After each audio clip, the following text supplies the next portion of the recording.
antar materi modul 3.3a.9, di mana membahas pengelolaan program yang berdampak pada murid oleh Haji Arlis Bestuti, CGP Angkatan 1, Salam Guru Penggerak Kabupaten Biak Nunfor, SMA Negeri 1 Biak.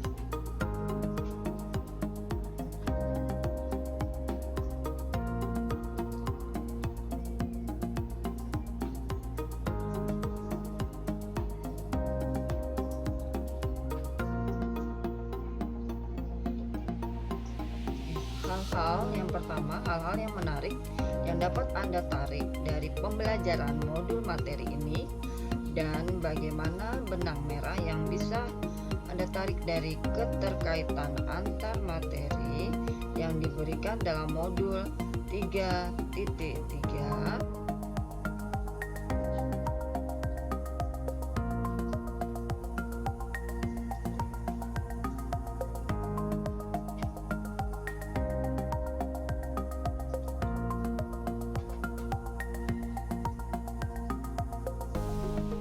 Hal yang menarik dalam modul ini adalah mempelajari tentang pembuatan dan pengelolaan program yang berdampak pada murid berdasarkan pemetaan aset dengan mempertimbangkan manajemen risiko yang terdiri dari risiko strategis, risiko keuangan, risiko pemenuhan, dan risiko reputasi sekolah.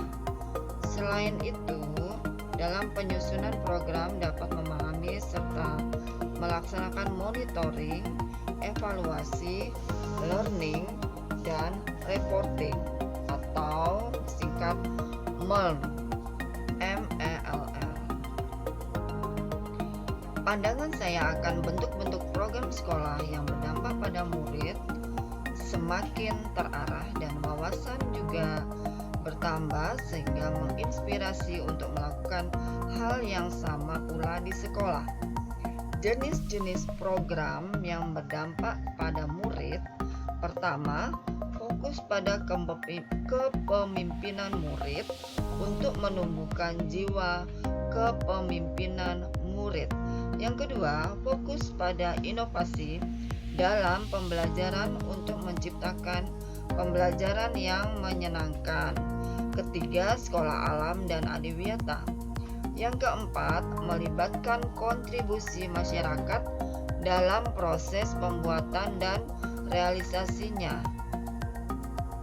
Kelima, memahami tahapan pembuatan program secara sistematis, tidak hanya pada tahap merancang saja, tetapi MELR dan menganalisis program di awal dengan manajemen risiko untuk meminimalisir hambatan yang mungkin ada.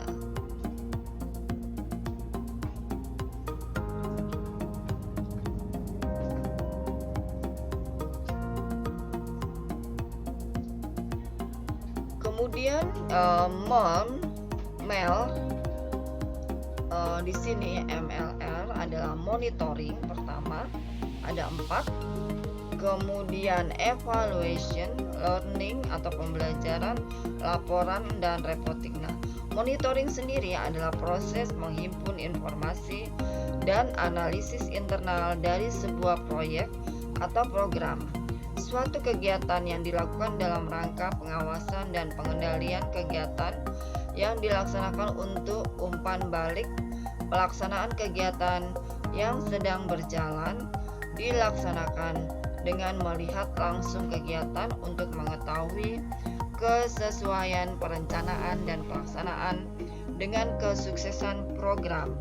Evaluasi adalah penilaian retrospektif secara periodik pada satu proyek atau program yang telah selesai. Kemudian learning atau pembelajaran merefleksikan situasi 4F, yaitu fact, feeling, feeding, dan future. Kemudian laporan atau reporting adalah alat bagi pimpinan untuk menginformasikan atau memberikan masukan untuk setiap pengambilan keputusan yang diambilnya.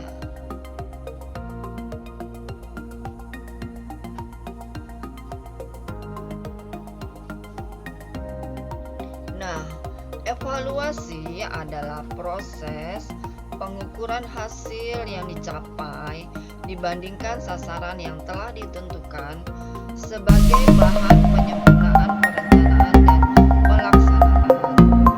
Ada prinsip di mana objektif hasil evaluasi dapat digunakan sebagai penghargaan bagi yang berhasil dan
future, masa depan.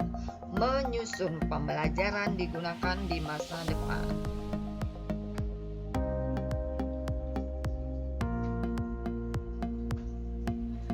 Kemudian tipe risiko di lembaga pendidikan. Pertama adalah risiko strategis, di mana risiko yang berpengaruh terhadap kemampuan organisasi mencapai tujuan.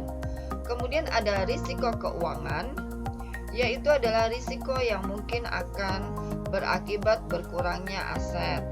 Kemudian ada pula risiko operasional, yang mana risiko yang akan berdampak pada kelangsungan proses manajemen. Kemudian ada risiko reputasi, risiko yang berdampak pada reputasi dan merek lembaga, di mana dikatakan oleh Prince Watercooper 2003. Kemudian ada risiko pemenuhan, yaitu risiko yang berdampak pada kemampuan proses dan prosedural internal untuk memenuhi hukum dan peraturan yang berlaku. Nah, kita masuk ke tahapan manajemen risiko. Pertama, ada identifikasi jenis risiko. Kemudian ada pengukuran risiko. Dan yang ketiga ada melakukan strategi dalam pengendalian risiko. Dan yang keempat adalah melakukan evaluasi terus-menerus, maju dan berkelanjutan untuk memperoleh. Di sini ada pembelajaran berdiferensiasi.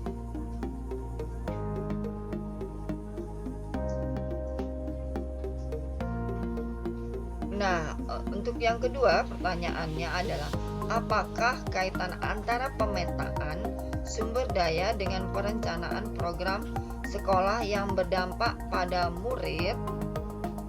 Nah, di sini hal ini sangat berkaitan karena pemetaan sumber daya berdasarkan aset based thinking dengan 7 aset modal utama sebagai pendukung terlaksananya perencanaan program sekolah yang berdampak pada murid untuk tercapainya merdeka belajar sehingga mendapatkan pembelajaran bermakna menuju profil pelajar Pancasila. Nah, kemudian ada juga metode Bagja, yaitu buat pertanyaan, ambil pelajaran, gali mimpi, jabarkan rencana, dan atur eksekusi.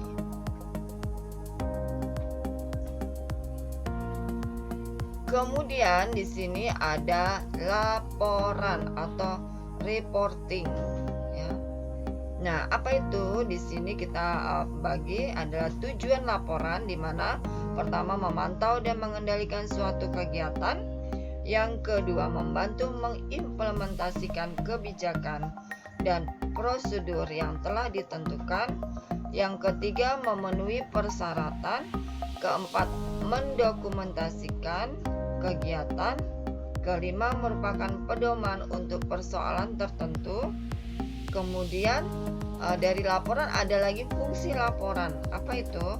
Pertama, pertanggungjawaban dan pengawasannya. Kedua, penyampaian informasi.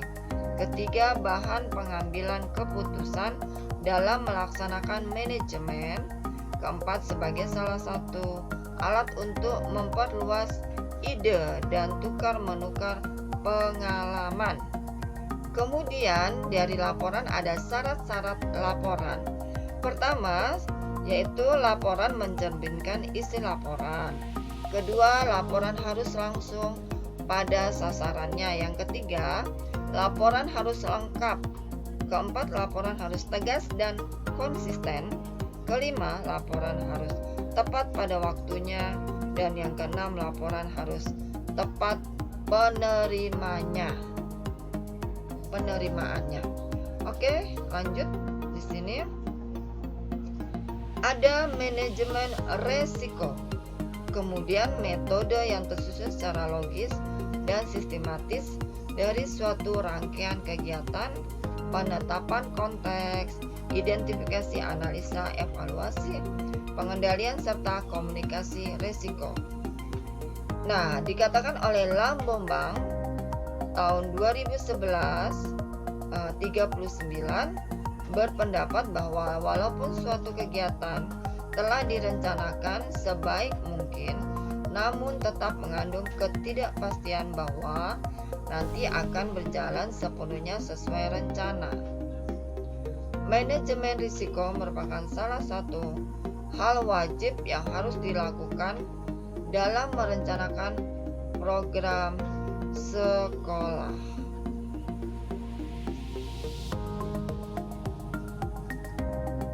Nah, di sini ada pertanyaan lagi bahwa yang ketiga, adakah materi dalam modul lain atau paket modul lain yang berhubungan dengan materi dalam modul 3.3 ini? Jabarkanlah jika ada. Nah, pertama pada modul 1.1, program sekolah yang berdampak pada murid dapat mendukung merdeka belajar dan guru bertugas menuntun siswa sesuai kodrat alam dan kodrat zamannya. Program dirancang sesuai bakat, minat, dan potensi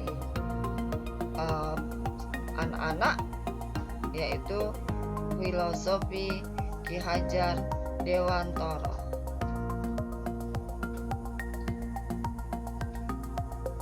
Nah, di sini ada inquiry apresiatif Bagja, yaitu program yang dirancang sekolah harus menggunakan model Bagja berdasarkan aset based thinking atau kekuatan sekolah melalui pemetaan 7 aset atau modal utama yang dimiliki sekolah, yaitu modal manusia, sosial, lingkungan sekitar atau alam, fisik, finansial, politik, agama, dan budaya, sehingga sekolah akan tumbuh dan berkembang sesuai karakteristik dalam mewujudkan program sekolah yang berdampak pada murid. Kemudian pengelolaan aset sekolah.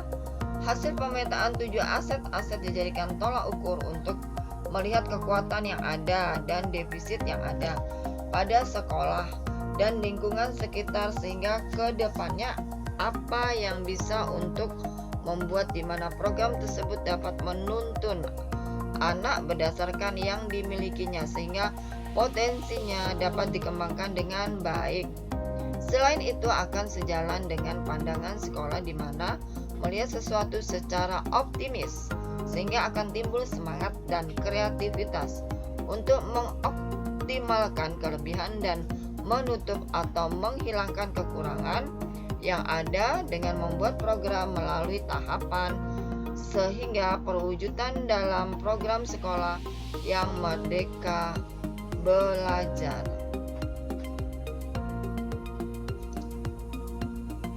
Nah, pertanyaan keempat yaitu bagaimana kaitan dari semua materi tersebut dengan peran Anda sebagai guru penggerak.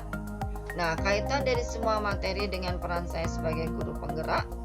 Yang pertama, peran sebagai guru penggerak pada modul 1.1 dan 1.2 menuntun murid sesuai kodrat alam dan zamannya, sesuai filosofi KHD Ki Hajar Dewantara, dan peran gurunya mandiri, reflektif, kolaboratif, inovatif, dan berpihak pada murid. Kedua, ada inquiry apresiatif dan budaya positif, di mana di sini adalah modul 1.3 dan 1.4 mewujudkan visi sekolah dengan model Bagja dalam mengenali kekuatan dan potensi yang dimiliki sekolah. Penerapan budaya sekolah mendukung karakter yang kuat sebagai budaya positif. Kemudian ada pembelajaran berdiferensiasi pada modul 2.1. Program dirancang sesuai dengan kebutuhan belajar murid melalui pemetaan profil gaya belajar supaya murid tumbuh dan berkembang sesuai dengan bakat dan potensinya. Kemudian pembelajaran sosial emosional. Modul 2.2, program dirancang sesuai dengan psikologis murid sehingga tumbuh dan berkembang karakter unggul pada diri anak dalam dunia sosial. Nah, semua itu untuk mewujudkan profil pelajar Pancasila. Nah, Dari semua itu ada lagi kaitan antar materi 3.3, program pengelolaan yang berdampak pada murid, yaitu pertama ada coaching model Tirta, yaitu coaching model Tirta di sini yang pertama untuk mengoptimalkan potensi yang dimiliki murid dan meningkatkan kemampuan seseorang menyelesaikan suatu masalah sesuai dengan potensi yang dimilikinya. Kemudian selanjutnya ada pengambilan keputusan pemimpin pembelajaran.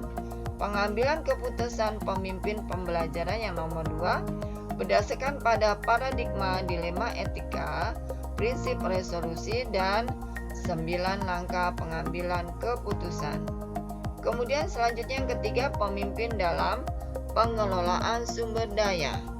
Pemimpin dalam pengelolaan sumber daya memetakan 7 aset atau model utama yang menjadi kekuatan sekolah atau aset based thinking. Kemudian selanjutnya ada pengelolaan program berdampak pada murid. Nah, untuk yang keempat, pengelolaan program berdampak pada murid, yaitu merencanakan program dengan tahapan MELR, monitoring, evaluasi, learning, dan reporting.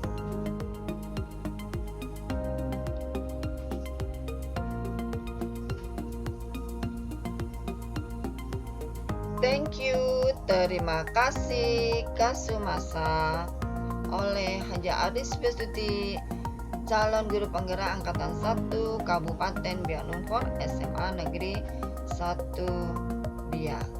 Terima kasih.